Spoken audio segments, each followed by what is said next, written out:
Bueno, pues no pudimos reunirnos en 3 semanas. Les comentaba que, por un lado, la verdad es que sí tomé un descanso para poder descansar, porque había tenido unas semanas muy pesadas. Y bueno, también aproveché que fuera lo que el mundo conoce como la Semana Santa para tomar ese pequeño receso. Y bueno, la semana pasada tuvimos algunas circunstancias en la familia que hicieron complicado el llevar a cabo el estudio. Pero bueno, por la gracia de Dios aquí estamos y vamos a retomar el estudio. No recibí preguntas, espero que esté quedando claro, espero que todo vaya bien. Bueno, estamos en el atributo de la integridad de Dios. Y esta integridad de Dios habla acerca de la completud o cómo el carácter de Dios es completo. Difiere de lo que es la perfección de Dios porque en este se refiere concretamente a su carácter. Y si bien no vemos en la palabra integridad concretamente para Dios en la palabra, sí la vemos a través de 3 subatributos, que es lo que estamos viendo. Dios verdadero, Dios es verdad o Dios veraz, y Dios fiel. En su momento hablamos acerca de Dios verdadero como el único Dios existente, verdadero, que satisface realmente el ideal o lo que debemos de entender por divinidad, y estamos hablando de Dios es veraz. Y hablando de Dios es veraz, hemos visto que la verdad es todo aquello que se conforma con la realidad.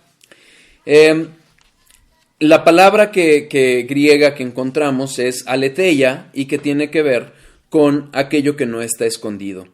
Y es acerca de cómo todo lo que es real está realmente descubierto en la palabra para que conozcamos la realidad. Vimos en la palabra cómo esta palabra de aletheia se repite y habla de la verdadera enseñanza, entendido en Gálatas 2.5 como la verdad, lo que verdaderamente es el Evangelio, la verdad acerca de Dios en Romanos 1.25, la verdad como el cumplimiento de sus promesas, que eso, según les expliqué en su momento, tiene más que ver con la fidelidad de Dios.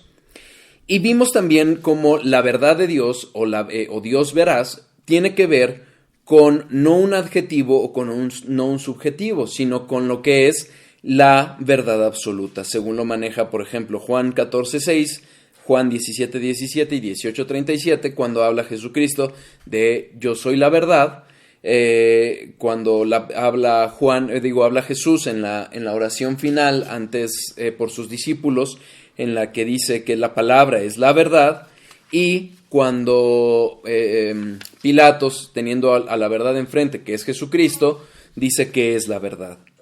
Vimos en su momento también que Berkhoff dice, la verdad de Dios es la base de todo conocimiento. Dios es la fuente de toda verdad. Vimos también que la verdad de Dios tiene 2 ámbitos. Todo lo que Dios revela acerca de sí mismo es verdad, y todo lo que existe en la palabra, todo lo que Dios revela en su palabra es verdad. Siendo que Dios tiene un conocimiento perfecto, Él va a tener una percepción correcta, verdadera, de la realidad, y por ende todo lo que percibe y lo que dice en su palabra es verdad. Vimos que la palabra enseña que Dios es verdad en el sentido de que justamente todo Él es cierto, es confiable, es digno de confianza, y que sus promesas son verdaderas, y por ende lo que ha dicho se cumplirá.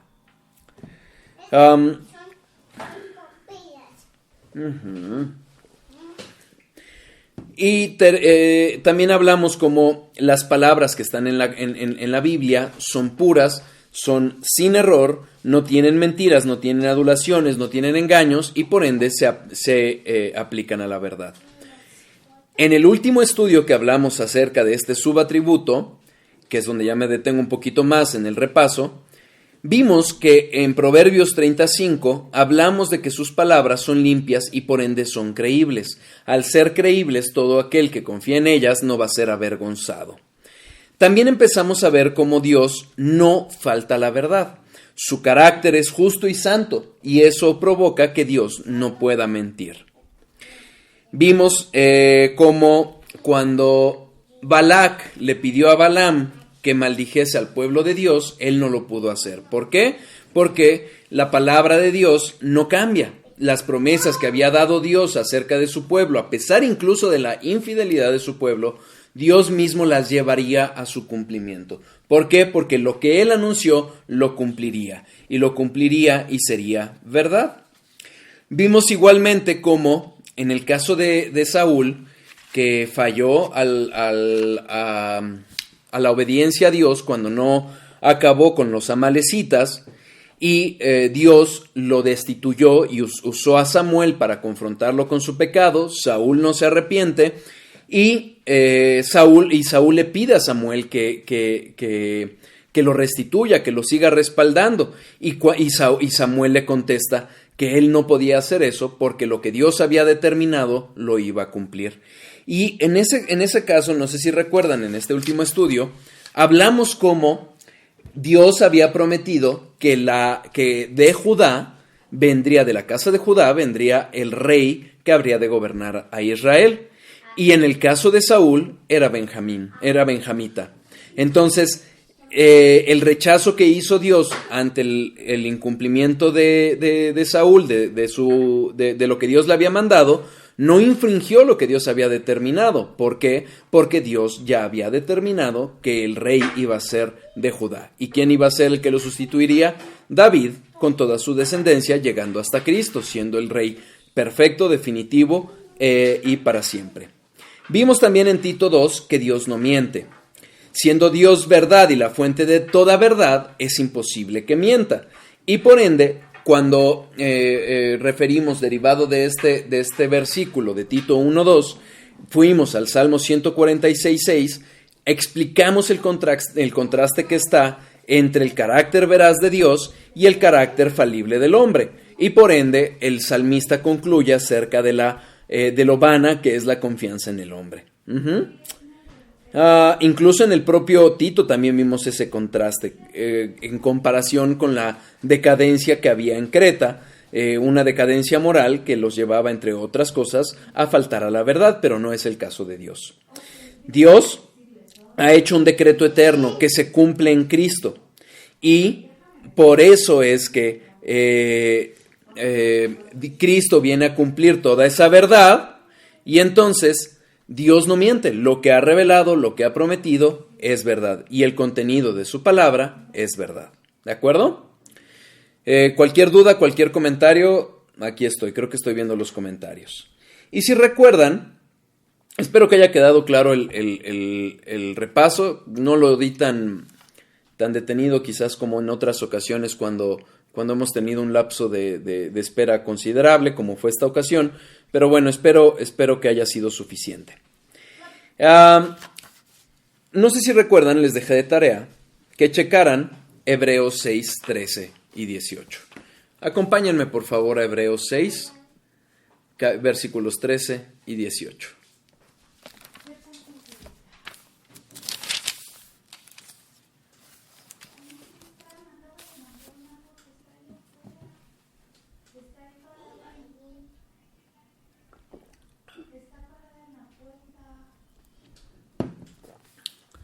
Disculpen este sonido que se oye, ¿eh? Porque cuando Dios hizo la promesa a Abraham, no pudiendo jurar por otro mayor, juró por sí mismo, diciendo: de cierto te bendeciré con abundancia y te multiplicaré grandemente. Y habiendo esperado con paciencia, alcanzó la promesa. Porque los hombres ciertamente juran por uno mayor que ellos, y para ellos el fin de toda controversia es el juramento para confirmar. Por lo cual, queriendo Dios mostrar más abundantemente a los herederos de la promesa la inmutabilidad de su consejo, interpuso juramento, para que por dos cosas inmutables, en las cuales es imposible que Dios mienta, tengamos un fortísimo consuelo los que hemos acudido para asirnos de la esperanza puesta delante de nosotros. ¿Ok? ¿Qué es lo que está pasando en este contexto? El autor de Hebreos está hablando de que Dios impuso juramento. Está haciendo referencia a que los hombres cuando juramentan, cuando hacen juramento, lo hacen por uno superior.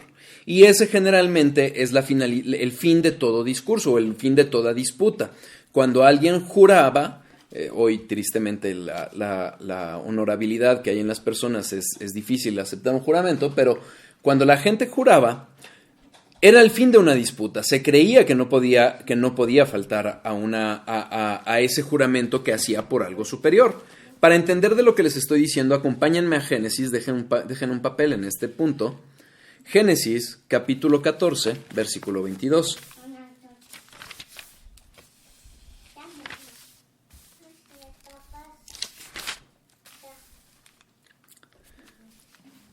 Vamos a leer desde el 17. Cuando volvía de la derrota de Kedorlaomer y de los reyes que con él estaban, salió el rey de Sodoma a recibirlo al valle de Sabe, que es el valle del rey. Entonces Melquisedec, rey de Salem y sacerdote del Dios Altísimo, sacó pan y vino, y le bendijo diciendo: Bendito sea Abraham del Dios Altísimo, creador de los cielos y de la tierra, y bendito sea el Dios Altísimo, que entregó tus enemigos en tu mano, y le dio a Abraham los diezmos de todo. Entonces el rey de Sodoma dijo a Abraham: Dame las personas y toma para ti los bienes. Y respondió Abraham al rey de Sodoma: He alzado mi mano a Jehová Dios Altísimo, creador de los cielos y de la tierra, que desde un hilo hasta una correa del calzado nada tomaré de todo lo que es tuyo, para que no digas: yo enriquecí a Abraham. Habiendo ganado esta batalla en que liberaría, entre otras personas, a Lot, viene esta disputa y teniendo miedo el rey de Salem de lo que pudiera hacer Abraham, le pide hacer una división del botín de la guerra, personas y bienes. Entonces, ¿qué es lo que dice Abraham? No, yo no me quedo con eso, pero ¿qué hace para darle seguridad al rey de Salem? De Salem, sí. Lo que hace es que hace un juramento. He alzado mi mano a Jehová Dios Altísimo, creador de los cielos y de la tierra, que desde un hilo hasta una correa del calzado nada tomaré de todo lo que es tuyo, para que no digas: yo enriquecí a Abraham.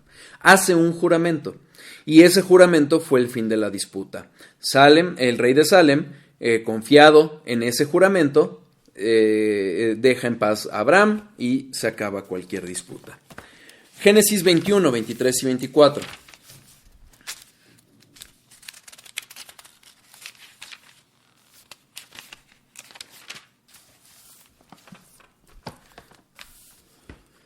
Abraham y Abimelech. Voy a leer desde el 22. Aconteció en aquel mismo tiempo que habló Abimelech y Ficol, príncipe de su ejército, a Abraham, diciendo: Dios está contigo en todo cuanto haces. Ahora pues, júrame aquí por Dios, que no faltarás a mí, ni a mi hijo, ni a mi nieto, sino que conforme a la bondad que yo hice contigo, harás tú conmigo y con la tierra en donde has morado. Y respondió Abraham: yo juraré. Nuevamente, ¿qué hace Abraham ante esta posibilidad de que Abraham, habiendo enriquecido y habiendo sido fortalecido con todo lo que iba conquistando, con lo que iba adquiriendo de parte de Dios, la gente tenía temor? ¿Y qué es lo que le piden? Le piden un juramento. ¿Y por quién jura? Jura por Dios. Ese juramento por Dios lo constreñía, lo obligaba a cumplir esta promesa. Finalmente vamos al 24, capítulo 3. Era Abraham ya viejo y bien avanzado en años, y Jehová había bendecido a Abraham en todo. Y dijo Abraham a un criado suyo, el más viejo de su casa, que era el que gobernaba en todo lo que tenía: Pon ahora tu mano debajo de mi muslo, y te juramentaré por Jehová, Dios de los cielos y Dios de la tierra, que no tomarás para mi hijo mujer de las hijas de los cananeos, entre las cuales yo habito, sino que irás a mi tierra y a mi parentela, y tomarás mujer para mi hijo Isaac. Como sabemos, Abraham ya estaba a punto de morir, y entonces Isaac no tenía mujer. Le pide a uno de sus siervos que vaya. Pero era tal la preocupación, la conciencia que tenía Abraham acerca de la impiedad que imperaba en Canaán, que le pida a uno de sus siervos que fuera a su tierra de origen a encontrar algún pariente cercano de él para que se casara con su hijo, con Isaac, y encontraría eventualmente a Rebeca. Pero ¿qué hace? ¿Cómo lo hace? Juramentando. Es decir, era un juramento que obligaría a su siervo a cumplirlo. Insisto, en otros tiempos en donde había honor respecto a la palabra y un respeto, un verdadero temor acerca de Dios, estos juramentos ponían fin a cualquier disputa. Regresemos entonces a Hebreos, donde continuamos el estudio de hoy. ¿Qué es lo que sucede? Dios siendo Dios, ¿por qué tendría que jurar? Primero, vemos la encrucijada en la que se encuentra él. ¿Por qué? Porque simple y sencillamente no puede, no hay ningún superior por quien jurar. No podía hacerlo. El juramento que hizo Dios no lo hizo porque fuera necesario que él lo hiciera. Finalmente es Dios. Pero él jura para fortalecer la fe de un pueblo débil, de un pueblo cuya fe estaba titubeante, un pueblo que veía las penurias por las que estaba pasando, y no obstante, juró por ello. Él mismo es la verdad, y no hay poder más alto que él. Sin embargo, ¿qué es lo que hizo Dios? En su gracia, en su misericordia, lo que él hizo fue bajar a nuestro nivel, así como lo ha hecho constantemente. Hace un día o 2 días escuchaba algún maestro de la Biblia que decía, en realidad, en cierta forma, toda la palabra de Dios es un antropomorfismo, porque Dios baja a nuestro nivel para darse a conocer. Pero bueno, ese es un paréntesis. ¿Qué es lo que hizo Dios? Dios, siendo veraz, siendo el Dios que no miente, el Dios que no puede mentir, como lo hemos visto, descendió a nuestro nivel, conociendo la falta de fe, la falta de confianza que hay en el ser humano, y para dar esa seguridad, Él da un juramento.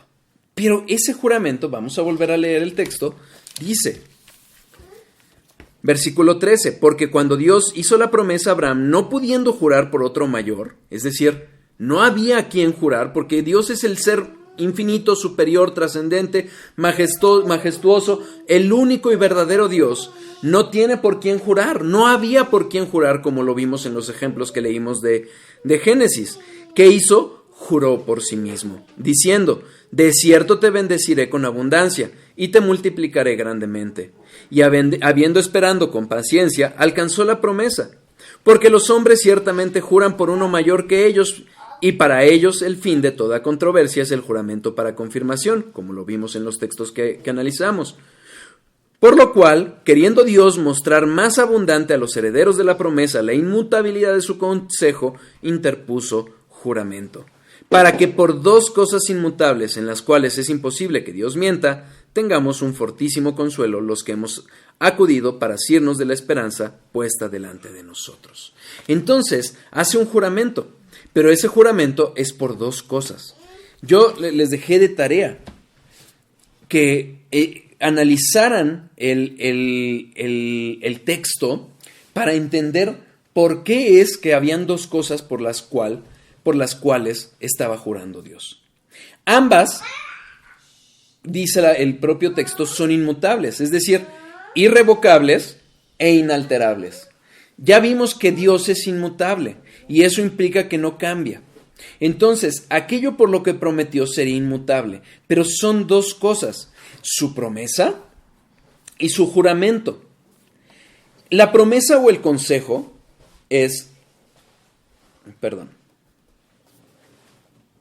se refiere justamente al decreto eterno de Dios. Si ustedes recuerdan, cuando hablamos acerca de la soberanía, les explicábamos cómo Dios, antes de la fundación del mundo, emitió lo que se conoce teológicamente como el decreto eterno. Es decir, todo aquello que había de acontecer, Él lo decretó. Hizo un decreto, no varios decretos, un solo decreto en el que determinó todo cuanto había de acontecer. Como tal, siendo Dios soberano, siendo Dios todopoderoso, siendo Dios sabio, como lo hemos ido analizando a lo largo de estos atributos, vimos que no hubo necesidad de cambiarlo. ¿Por qué? Porque lo que decretó habría de cumplirse, y cumplirse aún existiendo la soberanía de Dios junto con la responsabilidad del hombre. Dios sabio lo decreta y lo lleva a cabo. Entonces, esa promesa o ese consejo que da Dios es inmutable y jura por eso. Pero además jura por sí mismo. ¿A qué se refiere esto? Al nombre de Dios. Dios, siendo inmutable, siendo soberano, siendo eterno, siendo que no cambia. Denme un segundo. Hernando. Ya. Entonces, siendo Dios inmutable, soberano, todopoderoso, su carácter mismo, el nombre de Dios, su gloria, es por lo que jura. Dios estaba haciendo un juramento inmutable basado en su decreto y en el juramento mismo, en su carácter, en el nombre de Dios, aquel que no cambia. A eso se refiere. Y justamente por eso vemos en el versículo 18, para que por dos cosas inmutables en las cuales es imposible que Dios mienta. Si ustedes recuerdan, cuando hablamos de la omnipotencia de Dios, les explicábamos cómo justamente no podemos, el hablar de que Dios puede hacer todo, no implica que haya cosas que Dios no pueda hacer. El hecho de que Dios sea omnipotente no implica que haya cosas que Dios no pueda hacer. Dios no puede faltar a su propio carácter. Siendo Dios inmutable, siendo Dios veraz, no puede mentir. Insisto, el juramento que le da al pueblo de Dios es únicamente para darle confianza al pueblo de Dios. Denme un segundo, hermanos, por favor.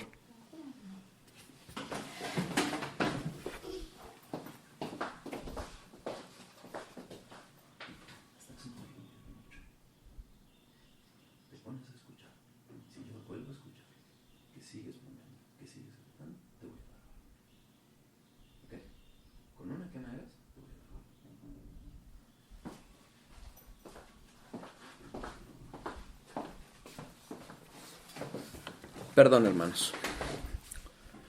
Entonces, justamente es este carácter de Dios y el carácter inmutable, veraz, santo de Dios, por el que jura para dar confianza a su pueblo de que las promesas que le había dado son veraces y habrían de ser cumplidas. Pero fíjense en este caso, versículos 19 y 20. Vamos a leer desde el 17 para entender el contexto de lo que vamos a leer. Por lo cual, queriendo Dios mostrar más abundante a los herederos de la promesa la inmutabilidad de su consejo, interpuso juramento, para que por dos cosas inmutables, en las cuales es imposible que Dios mienta, tengamos un fortísimo consuelo los que hemos acudido para asirnos de la esperanza puesta delante de nosotros, la cual tenemos como segura y firme ancla del alma, y que penetra hasta dentro del velo, donde Jesús entró por nosotros como precursor, hecho sumo sacerdote para siempre, según el orden de Melquisedec. La cual, esta esperanza, es segura y firme ancla. ¿Quién es esa ancla? Es Jesucristo. El ancla que penetra dentro del velo, el velo que Cristo rasgó con su muerte, donde Jesús entró, esa ancla que entró por nosotros como precursor. Entonces, Dios, siendo veraz, siendo inmutable, siendo soberano, siendo todopoderoso, da una promesa que habría de cumplir. Y esa promesa debe de ser nuestra esperanza firme en la veracidad de Dios que se cumple. Y es esa ancla que es Cristo que nos da la firmeza de esa esperanza veraz. ¿Queda claro? ¿Sí? MacArthur dice: como nuestro sumo sacerdote, Cristo actúa como ancla de nuestra alma, aquel que para siempre nos guardará de alejarnos de Dios. ¿Saben para qué se usa un ancla en un bote, en un barco? Es para evitar que el barco sea llevado por las aguas, por la marea, por las tormentas. De la misma forma, esa ancla que es Cristo, que está asegurada por la inmutabilidad de Dios, por la veracidad de las promesas de Dios, es la que nos ancla a Dios para que no nos movamos. ¿Sí? Como es el Dios de verdad, sus obras y sus palabras son igualmente verdaderas. Esto, a ver, entendamos algo. En el primer subatributo de la integridad de Dios hablamos de Dios verdadero. Es decir, ese adjetivo verdadero o hace referencia a Dios como el único Dios vivo y verdadero, según lo estudiamos. En este estamos hablando de Dios es veraz, es decir, Él mismo es la verdad y no miente. Como consecuencia de que Dios es veraz, sus palabras y sus obras son también verdaderas. Acompáñenme a Daniel 4. Daniel 4, versículo 37.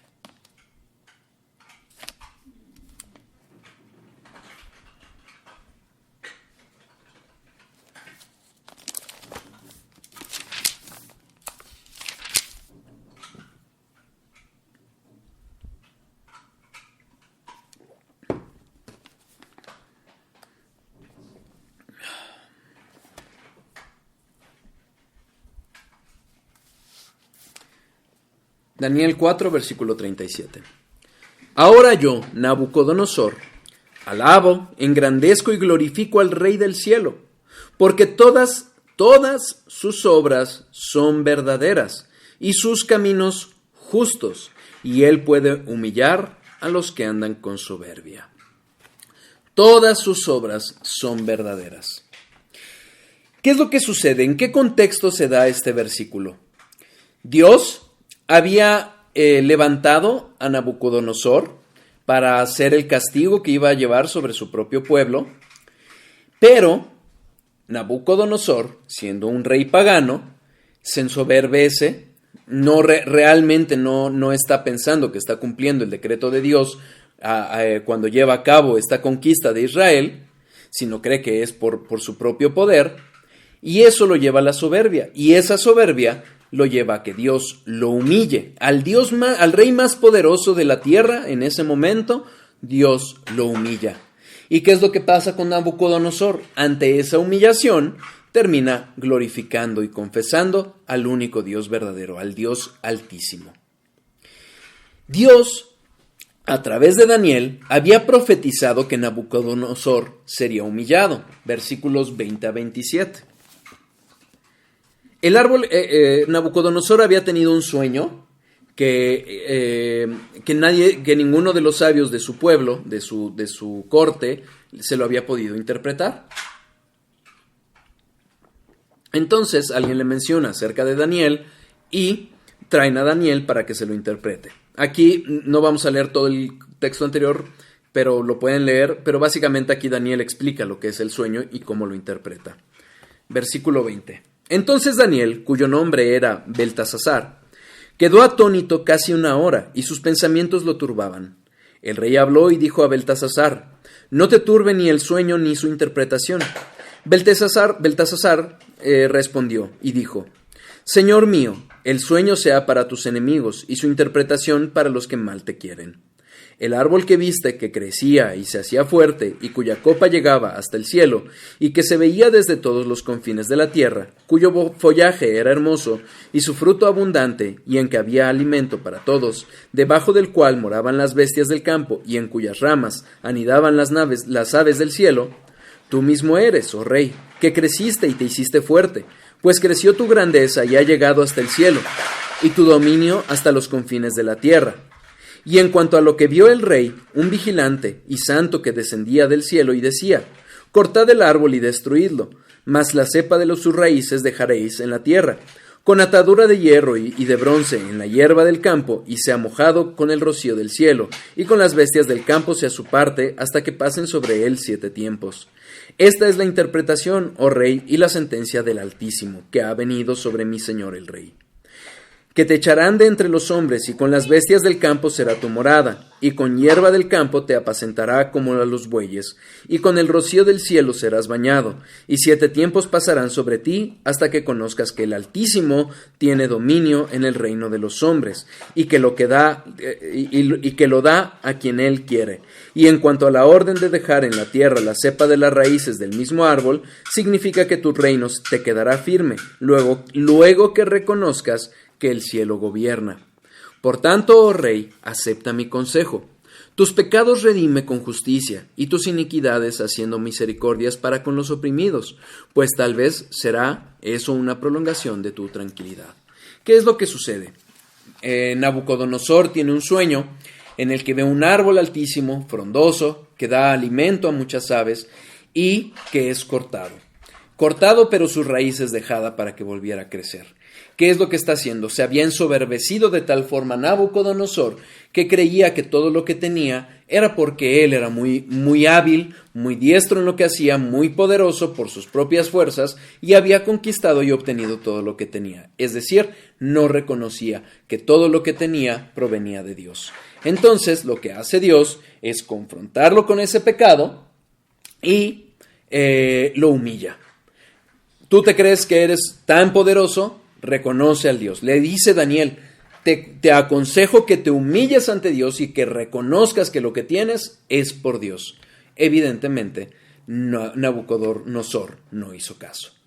Muchas veces vemos las dificultades o aún las amenazas que están en la palabra de Dios como una afrenta. Pero es una afrenta a nuestro yo. En realidad es una misericordia de Dios que nos invita al arrepentimiento, a la humillación ante el único Dios verdadero. ¿Por qué? Porque Él es el bien supremo y el que nos va a colmar realmente de todo lo que anhela nuestro corazón. Nabucodonosor no hace caso. Versículos 28 a 30. Todo esto vino sobre el rey Nabucodonosor. Al cabo de 12 meses, paseando en el palacio real de Babilonia, habló el rey y dijo: ¿No es esta la gran Babilonia que yo edifiqué para casa real con la fuerza de mi poder y para gloria de mi majestad? Dios le dio tiempo, le dio esos 12 meses. Y lejos de humillarse, ¿qué leemos? Que él se ensoberbece. Ve su reino y se alaba a sí mismo. ¿Qué es lo que provoca? Que Dios cumpliera lo que prometió. Versículos 31 a 33. Aún estaba la palabra en boca del rey cuando vino una voz del cielo: a ti se te dice, rey Nabucodonosor, el reino ha sido quitado de ti, y de entre los hombres te arrojarán, y con las bestias del campo será tu habitación, y como a los bueyes te apacentarán, y 7 tiempos pasarán sobre ti, hasta que reconozcas que el Altísimo tiene el dominio en el reino de los hombres, y lo da a quien él quiere. En la misma hora se cumplió la palabra sobre Nabucodonosor, y fue echado de entre los hombres, y comía hierba como los bueyes, y su cuerpo se mojaba con el rocío del cielo, hasta que su pelo creció como plumas de águila, y sus uñas como la de las aves. ¿Qué es lo que vemos? Ese ensoberbecimiento ante la misericordia de Dios, que le dijo a través de un sueño lo que le pasaría si él seguía con su orgullo.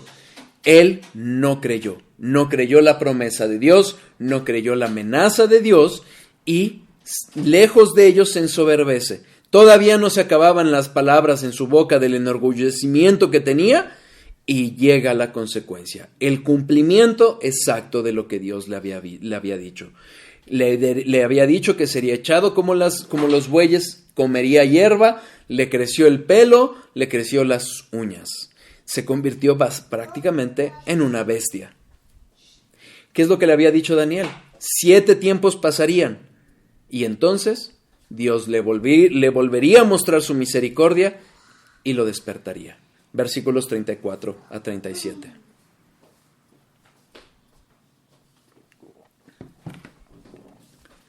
Mas al fin del tiempo, los 7 tiempos que le había dicho en el sueño, yo Nabucodonosor alcé mis ojos al cielo y mi razón fue desvuelta.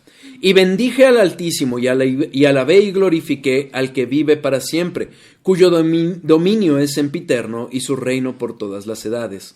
Todos los habitantes de la tierra son considerados como nada, y a él hace según su voluntad en el ejército del cielo, y en los habitantes de la tierra, y no hay quien detenga su mano y le diga ¿qué haces? En el mismo tiempo mi razón me fue devuelta, y la majestad de mi reino, mi dignidad, y mi grandeza volvieron a mí. Y sus gobernadores y mis consejeros me buscaron, y fui restablecido en mi reino, y mayor grandeza me fue añadida. Ahora yo, Nabucodonosor, alabo, engrandezco y glorifico al Rey del cielo, porque todas sus obras son verdaderas y sus caminos justos, y él puede humillar a los que andan con soberbia. ¿Qué es lo que terminamos viendo? Vemos a ese rey ensoberbecido, humillado, y cuando le es devuelta la razón, entonces abre los ojos espirituales y reconoce al único Dios verdadero. Si ustedes recuerdan, estos versículos los usamos cuando hablamos de Dios como Dios soberano. Y ese Dios soberano que hace y cumple en toda la historia de todas las naciones. Pero ¿qué es lo que vemos en las palabras últimas de Nabucodonosor?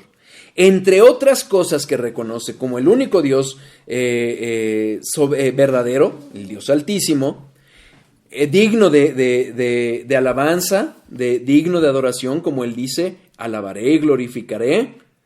Al Dios eterno, él lo manifiesta como eterno y como soberano, dominio sempiterno, que es soberano sobre todas las personas, sobre todas las naciones. Entre otras cosas, reconoce, sus obras son verdaderas. Finalmente, lo que Dios había decretado, lo que Dios le había avisado, las reconoce como verdad. Como Dios es verdad, las palabras y las obras que provienen de Él son verdaderas. Él tuvo que ser humillado, Él tuvo que ir a vivir esa soberbia y esa necedad, y aprendió que las palabras de Dios son verdad. No nos equivoquemos, hermanos. Esas misericordias, esas humillaciones que a veces tenemos que pasar por nuestra soberbia, por nuestro enorgullecimiento, no son sino misericordia de Dios.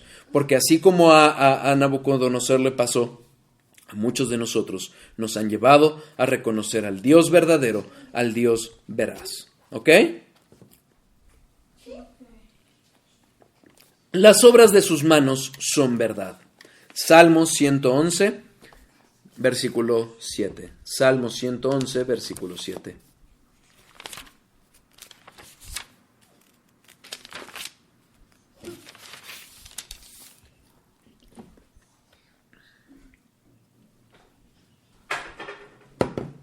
Las obras de sus manos son verdad y juicio. Fieles son todos sus mandamientos. El Salmo está hablando del cuidado que Dios tiene por su pueblo. En su momento Israel, pero hoy la iglesia. Y al hablar justamente de ese cuidado que tiene Dios acerca de su pueblo, lo lleva a hablar acerca de la fidelidad de Dios. Lo podemos ver en la segunda parte del mismo versículo. Fieles son todos sus mandamientos. Pero justamente, ¿en qué reflexiona el salmista? Reflexiona en que todo lo que Dios ha hablado y todas sus obras aplicadas y concurrentes o estando de acuerdo con sus palabras son verdad. Tanto sus palabras como sus obras son reflejo del carácter de Dios. Y sus palabras son verdad, es decir, se cumplen, se apegan a la realidad. Aun cuando Dios las haya hablado con antelación, aun cuando las haya hablado antes de que acontecieran, son verdad, tan son verdad que se cumplen. Son ciertos y justos sus mandamientos y por ende son confiables. Por eso hemos estado hablando acerca de que estamos hablando de un solo atributo. Es decir, el Dios verdadero, Dios veraz y Dios fiel es un atributo que redunda sobre la misma verdad, sobre esa integridad de Dios que lleva a hablar del verdadero Dios que como tal va a cumplir o va a tener el carácter de soberano, todopoderoso, eterno, sabio, amoroso, misericordioso, como lo hemos visto y lo seguiremos viendo si Dios quiere. pero también un Dios veraz y que por ende es confiable. Así como el salmista ve que su palabra es verdad y lo que promete es verdad, es digno de confianza por la fidelidad de Dios, que hablaremos después de este subatributo. ¿Queda claro? Estos aspectos que estamos hablando acerca de las palabras y las obras de Dios como verdaderas implican, como lo dice MacArthur, que no hay ni una mota de ficción en las Escrituras. Todas las Escrituras, todo lo que dice la palabra de Dios. Recordemos cuando hablamos acerca de la infalibilidad y la inerrancia de la palabra de Dios en el segundo fundamento o en el primer fundamento. Hablamos justamente de que estamos refiriéndonos al texto original, entendido y bien interpretado. Pero eso se refiere a que todo lo que Dios ha hablado, todo lo que Dios ha inspirado es verdad. No hay, repito, como lo dice MacArthur, no hay ni una mota, ni una pequeña partícula de ficción en las Escrituras. La ley de Dios es verdad. Salmos 119, 142. Salmos 119, 142. Nos vamos a quedar tantito en este capítulo, en este salmo, el más grande de toda la Biblia, para ver estos atributos acerca de su palabra. Versículo 142.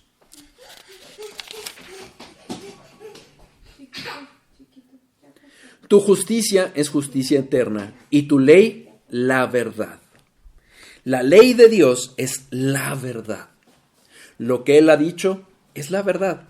Vamos a analizar un poquito más adelante cómo la gracia y la verdad son reveladas con Jesucristo, pero no me adelanto.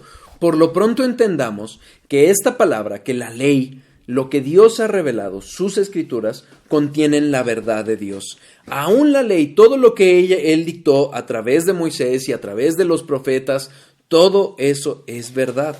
Si recuerdan, entre paréntesis, cuando hablamos acerca de los tres aspectos de la ley de Dios, la ley moral, la ley ceremonial y la ley civil de Dios, todas ellas son verdad, pero hay que entenderlas y hay que saberlas aplicar a nuestra realidad hoy, como en su momento lo vimos. Todos los mandamientos de Dios son también verdad. Versículo 151.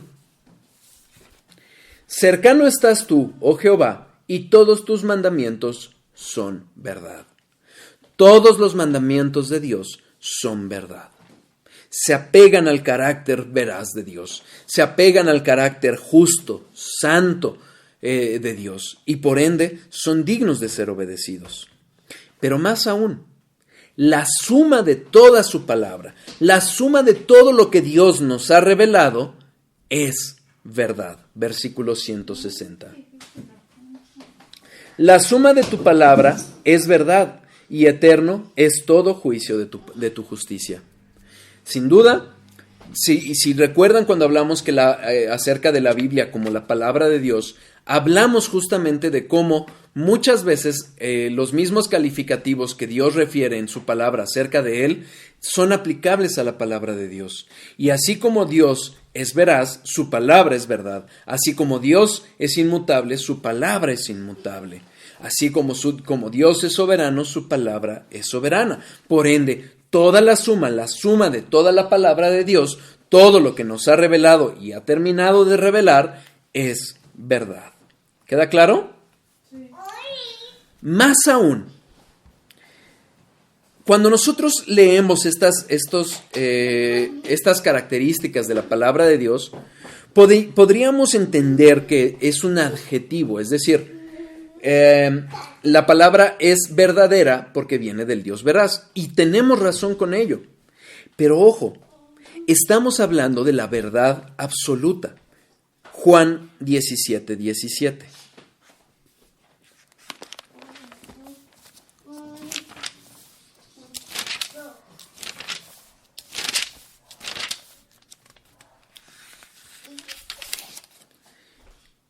Santifícalos en tu verdad. Tu palabra es verdad. Cuando entendemos en un contexto griego de lo que está diciendo Jesucristo en este punto, vamos a leerlo en la Nueva Versión Internacional, que hace una traducción más adecuada a la verdad. Versículo 17. Santifícalos en la verdad. Tu palabra es la verdad. ¿Queda claro? Les pido que reflexionen en este versículo y primero Dios, en el próximo estudio, lo analizaremos. ¿Ok? Aquí nos quedamos. Hoy que es 23 de abril. Muy bien. Déjenme detener las grabaciones.